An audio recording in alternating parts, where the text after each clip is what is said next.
청와대에서 벌어지는 일들은 차라리 투명해서 다행이라고 봅니다. 이재명 대통령이 누구를 임명하는지, 그리고 이재명 대통령의 생각이 뭔지도 기자회견과 브리핑을 통해 비교적 투명하게 드러나고 있고, 그게 지금 지지율로 나타나고 있다고도 볼 수 있습니다.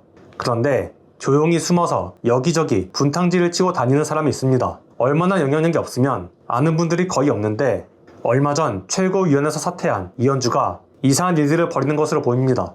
여기저기 인터뷰도 나가고, 이 인터뷰에서 정청래 대표를 열심히 비난하고 다니는데 본인 페이스북에 굉장히 의미심장한 글을 올렸습니다.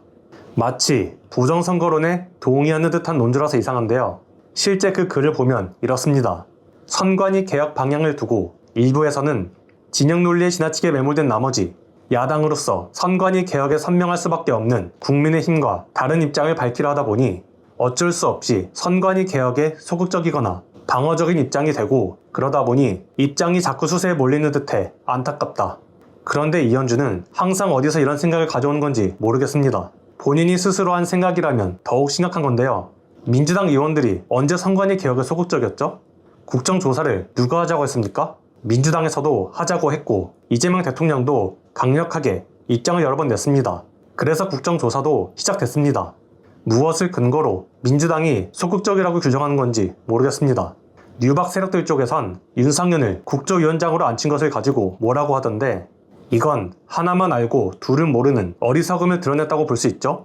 부정선거를 주장하는 쪽은 국힘입니다. 만약 민주당이 국조위원장을 잡았다면 우리가 해야 할 건 이번 선거의 문제점, 선관위 개혁, 이런 걸 중점적으로 해야 하는데, 국힘은 민주당 잘 되는 걸 못 보기 때문에 어떻게든 부정선거론으로 모든 본질을 오염시킬 겁니다. 이 정도 해석을 할 수 있는 사람이 뉴박 세력 쪽에는 아무도 없는 걸까요?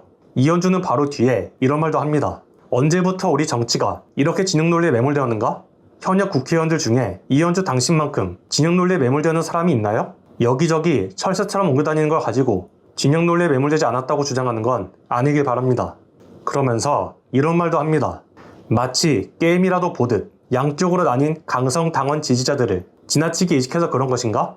본인을 지지하는 사람들만큼 강성인 사람이 있나요?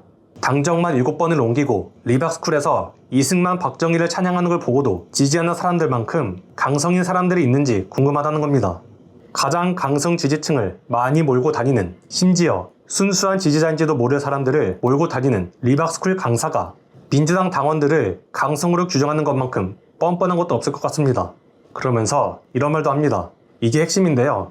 제도적 개혁에 대해서도 어떠한 선입견이나 편견도 가져서는 안 될 것이다. 국민의 참정권, 즉 국민 주권을 보장한다는 차원에서 해체 수준까지도 필요하면 해야 하고, 개헌도 필요하면 해야 하며, 사전 선거제도도 불신이 걷어질 때까지 여러 대안을 논의해야 할 것이다.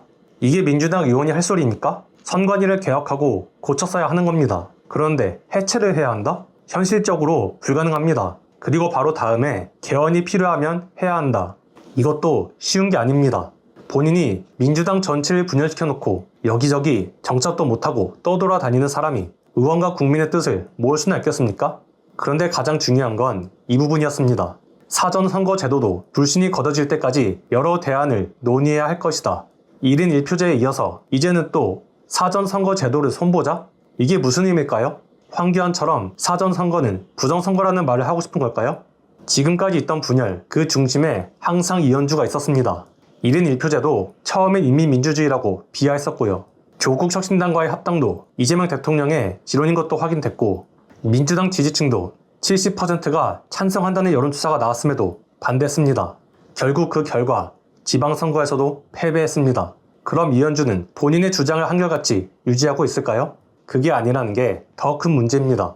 이현주는 리박스쿨 강사 출신답게 본인의 주장도 손바닥 뒤집듯 뒤집습니다. 오죽하면 최민희 의원이 이걸 공개적으로 지적했을까요? 영상으로 보고 오겠습니다. 특히 제가 이현주 전 최고위원 같은 경우는 되게 모순적이라고 생각하는 것이, 합당 때 조국혁신당과 합당 의제가 던져졌을 때 반대 논리 중에 하나가 뭐였냐면, 제가 어제 확인을 했는데 지금 대통령 지지율이 이렇게 좋은데 그 대통령 지지율로 선거 치르면 되는데 왜 합당을 하냐, 이렇게 얘기를 했더라고요. 그런데 혹시 기억하세요? 이번에 그만두면서 한 얘기가 대통령 지지율만 믿고 가다가 졌다, 이렇게 얘기를 하더라고요. 논리가 앞뒤가 안 맞네. 네, 그래서 저는 이러진 말아야 된다는 거예요.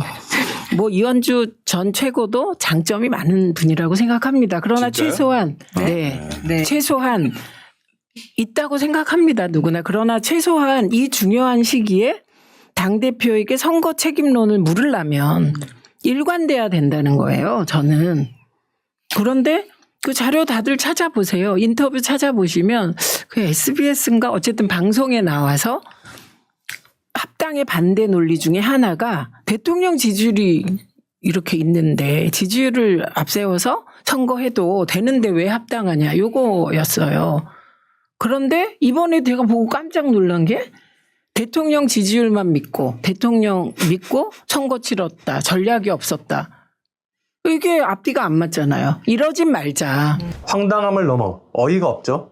이현주가 쓴 글을 다시 보면 이런 말도 합니다. 정치를 게임, 그것도 저질 게임으로 잘못 배울 일부 극단 지지층은 그런 국민 전체에 대한 배임, 자기 지지층만 바라보는 청개구리 정치, 반대를 위한 반대가 정치를 잘하는 건 줄 착각하고 환호하다가 결과적으로 나라를 공전시키고 망치는 데 앞장서는 일이 종종 발생한다. 그런 현상은 종종 여당이 되었을 때 국민이 기대하는 여당의 본분을 깨닫지 못하고 야당 때와 같은 기대와 행동을 하는 지지층과 세력에게 가끔 나타나고 그런 집권 세력은 반드시 얼마 가지 않아 국민에게 버림받는다. 그래도 그들은 모른다. 왜 버림받는지. 이거 본인한테 하는 말이죠. 자기소개급으로 본인하고 딱 맞는 말 아닙니까? 그렇게 국민이 기대하는 정치인의 본분을 다 할 줄 아는 사람이 당적은 왜 7번이나 옮겼습니까? 그리고 이승만 박정희를 찬양하는 자리에서 민주당을 왜 갈라치게 해야 한다고 했습니까? 앞뒤가 안 맞는 게 어떻게 본인 글에서도 이렇게 안 맞을 수 있는지 신기할 정도입니다. 이현주라는 자가 민주당이 계속 남아있는 한 민주당은 절대로 성공할 수가 없습니다. 어차피 해당 행위를 비롯한 징계사가 넘쳐나는 게 이현주이기도 합니다. 이미 지금 본인이 믿어줬던 후보들만 해도 수두룩하게 떨어졌습니다. 김영남은 대부분 생각하시죠? 이현주 지역구가 용인입니다.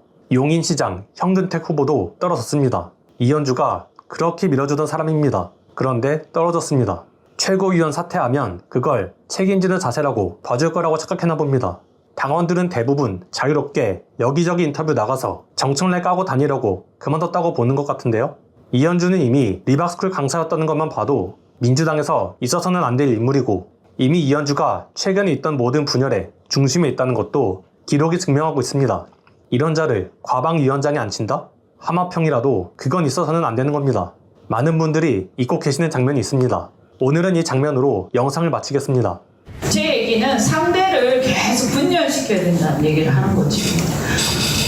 선거는요, 구도가 제일 중요해요. 그 패싸움을 하려면 이게 이제 이걸 잘 갈라치기를 해갖고 구도를 잘 만들어야 되는데 기본적으로 뭐냐? 구도에서 제일 중요한 게 나는 뭉치고 상대는 분열시킨다. 뭐 이런 거 아니겠어요, 그죠?